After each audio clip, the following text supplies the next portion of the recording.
নমস্কার বন্ধুরা, লুবনার রাসোইতে সবাইকে স্বাগত। আজ আমি তৈরি করে দেখাচ্ছি মাছের ডিম দিয়ে উচ্ছে রান্নার রেসিপি। কিভাবে তৈরি করেছি এই রান্নাটা, চলুন আপনাদের সাথে সেটা শেয়ার করি। আর গরমের দুপুরে এরকম একটু সবজি দিয়ে ভাতটা খেতে সবারই খুব ভালো লাগে, আর মুখের অরুচিটাও কেটে যায়। যেহেতু আমি মাছের ডিম দিয়ে করবো, তাহলে আমি এখানে 100 গ্রাম মাছের ডিম নিয়েছি, ভালো মতো ধুয়ে পরিষ্কার করে নিয়েছি। এবার এটাকে ম্যারিনেট করে রাখবো।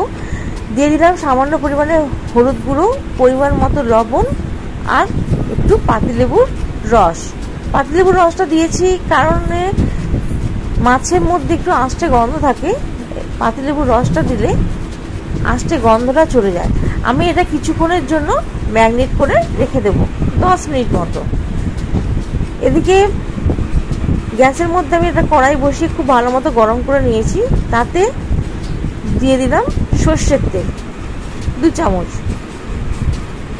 সর্ষের তেলটা যখন গরম হতে শুরু করেছে, এর মধ্যে দিয়ে দিলাম একটা বড় সাইজের পেঁয়াজকে স্লাইস করে কেটে নিয়েছি, আর কয়েকটা কাঁচা লঙ্কা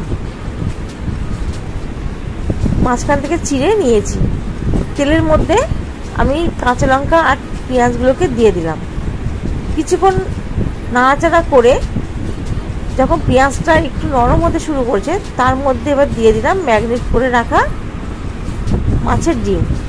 মাছের ডিমটা দেওয়ার পর খুব ভালো মতো পেঁয়াজের সঙ্গে কষিয়ে নিতে হবে, যাতে মাছের ডিমের মধ্যে পুরোপুরি ছেড়ে যায়। দেখুন, বুঝতে পারছি মাছের ডিমটা পুরোপুরি ছাড়তে শুরু করেছে। এবার ওর মধ্যে দিয়ে দিলাম একটা মিডিয়াম সাইজের আলুকে এরকম স্লাইস করে কেটে নিয়েছি, আর উচ্ছেগুলোকেও ভালো মতো কেটে দানা ছাড়িয়ে ধুয়ে পরিষ্কার করে নিয়েছি। সবগুলো এক তেলের মধ্যে দিয়ে ভালো মতো কষিয়ে নিতে হবে। গ্যাসের ফ্লেমটাকে মিডিয়ামে রাখছি। এর মধ্যে দিয়ে দিলাম স্বাদ মতো লবণ আর হলুদ গুঁড়ো।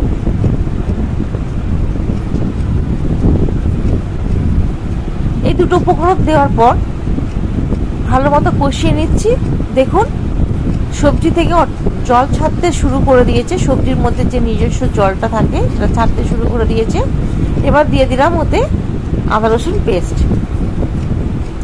আবারও কিছুক্ষণ নাড়াচাড়া করে 5 মিনিটের জন্য মিডিয়াম ফ্লেমে ঢাকনা চাপা দিয়ে রেখে দিয়েছিলাম। ঢাকনাটা খুলে আপনাদের দেখাচ্ছি। সবজিটা অনেকটা নরম হয়ে এসছে, আর অনেকটা কমেও গেছে। এখনো পর্যন্ত কিন্তু আমি কোনো রকম জলের ব্যবহার করিনি। আবারও কিছুক্ষণ ঢাকনা চাপা দিচ্ছি, একদম লো ফ্লেমে গ্যাসটা রেখে। 2 মিনিট পর আপনাদের দেখাচ্ছি কত সুন্দরভাবে সবজিটা নরম হয়ে গেছে।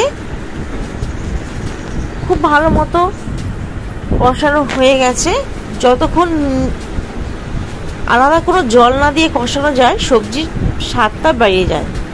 এবার আমি দিয়ে দিলাম 1 কাপ জল। জলটা দিয়ে আবারও কিছুক্ষণ আমি ভালো করে নাড়াচাড়া করে নিচ্ছি।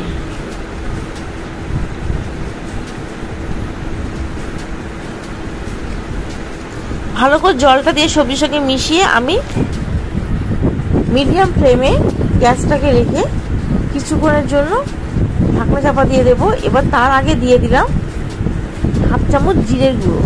জিরের গুঁড়োটা দিয়ে আবারও কষিয়ে নিয়ে এবার আমি ধনের গুঁড়োটা দিয়ে দেব।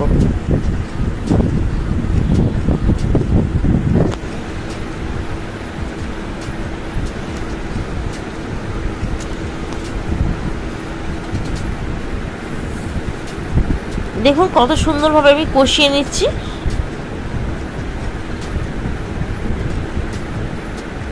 সবকিছু দেওয়ার পর যে আমি জলটা দিয়েছিলাম, সেই জলটাও শুকিয়ে গেছে। এবার আমি এর মধ্যে আরও 1/2 কাপ জল দিয়ে ঢাকনা চাপা দিয়ে দিলাম।